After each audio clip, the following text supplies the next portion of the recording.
So often in life you run into this dilemma.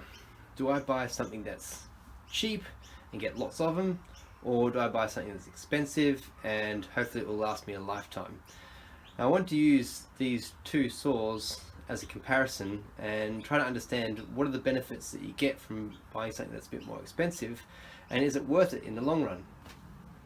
So first off the bat, these are not the same saws, they're not comparable in any sort of way. This is a Stihl MS 461 which has 4.4 horsepower and it's a petrol engine, and this is an Ozito electric chainsaw, which is about the cheapest you can get, and it has about a 3 horsepower electric motor. But let's look past that and look at kind of the details of what you get and what are the differences between quality, and is it worth it.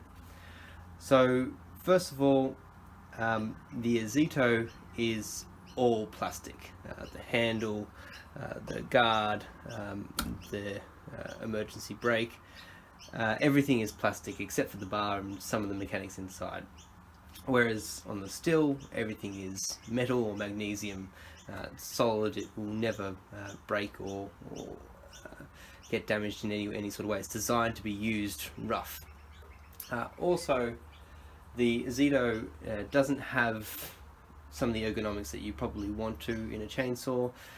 It's only got one handle at the top, no handle on the side, so you can't do any cross-cutting, or if you try to do cross-cutting, it's extremely difficult. If you look at the dog teeth on the Stihl, you get solid, big dog teeth on both sides. On the Ozito, you get these tiny ones on the inside, and for me, they've already actually bent, so they weren't very strong at all.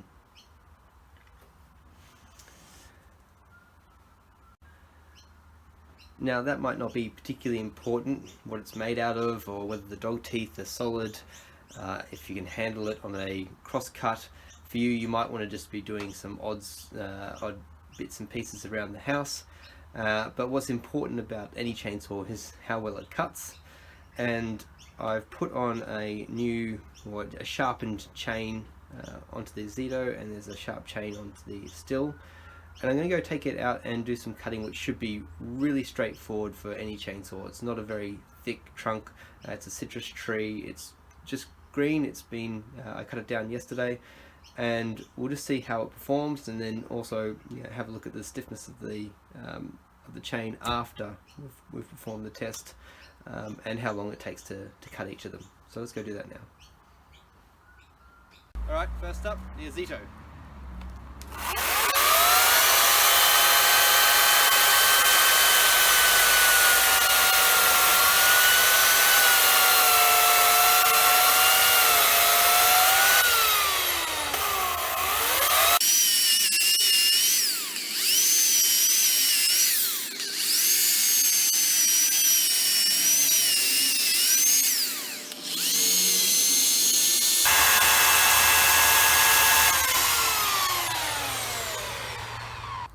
Now, the Stihl.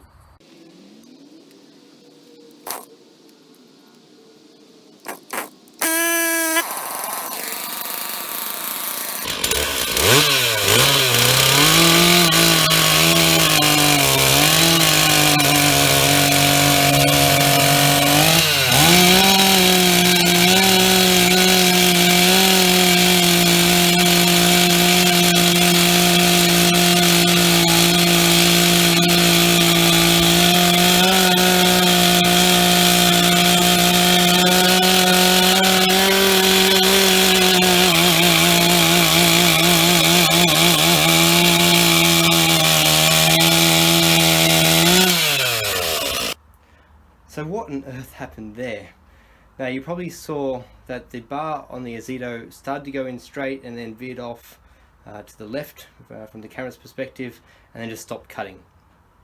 Now, the reason was that it wasn't because it's not a sharp chain or anything like that, is that because the materials are so cheap, the chain tensioner mechanism inside here, which is all made out of plastic, has so much give in it that when the chainsaw actually starts up, it pulls the chain out of its position in the bottom and in the top, tries to make it into an oval essentially.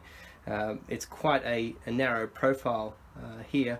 We can see that if you're driving this chain, it's going to want to turn into a circle, and the chain just pops out and then gets out of its tracks, and there's no drive into it to try and cut, and that's what's causing the problem. Now this is not an old chainsaw, it's only about 6 or 8 months old, and it just is completely useless now. Now the Stihl, on the other hand, had no problems, as you would expect. It was absolutely smooth and great to work with.